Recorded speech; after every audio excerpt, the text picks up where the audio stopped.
Customer আমাকে টাকা কম দিতে চেয়েছিল, যার কারণে একটুখানি কেক আমি কেটে রেখে দিয়েছি। জোকস পার্ট, আসলে একটি টপ ফোর আর্ট কেক ছিল এটি। এই কেকগুলো দেখতে কিন্তু খুবই সুন্দর লাগে, কিন্তু ডেলিভারির ক্ষেত্রে একটু প্যারায় পড়তে হয়।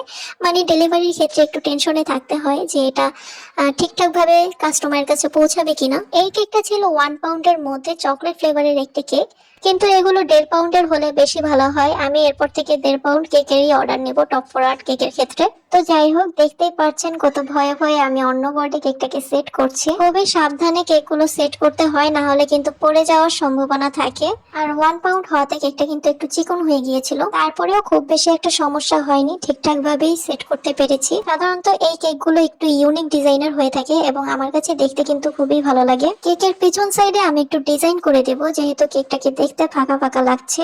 হালকা ফিনিশিং দিয়ে একটি ছোট সাইজের স্টার নজল দিয়ে আমি ডেকোরেশনটা কমপ্লিট করব পিছন সাইডে। একটু ভয়ে ছিলাম যে কেকটা পড়ে যাবে কিনা, যেহেতু বাঁকা হয়ে আছে, যদিও আমি পরবর্তীতে সেটা ঠিক করে ফেলেছি। নিচের দিকে আমি একটু বেশি করে ক্রিম দিয়েছি যাতে কেকটা পড়ে না যায়। 1.5 পাউন্ডের হলে একদম পারফেক্ট হতো, এই সমস্যাগুলো আর হতো না এবং দেখতেও অনেক বেশি সুন্দর লাগতো।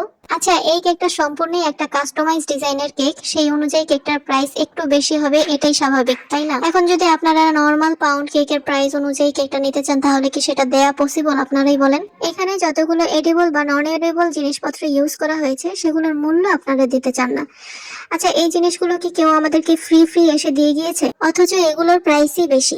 কেউ কেউ আবার বলেন খেতে পারবো না, তাহলে টাকা দিয়ে কেন নিব? সেজন্য আপনি নর্মাল পাউন্ড কেক গুলো নেন, যেগুলোতে ডেকোরেশন কম, খরচও কম হবে।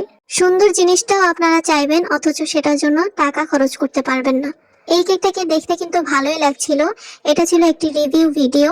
যে আপুটা কেকটা নিয়েছিল, সেই আপুটা এত সুন্দর করে ভিডিওর মাধ্যমে আমাদেরকে রিভিউ দিয়েছেন। তো আপনাদের কাছে এই কেকের ডেকোরেশন কেমন লেগেছে অবশ্যই জানাবেন।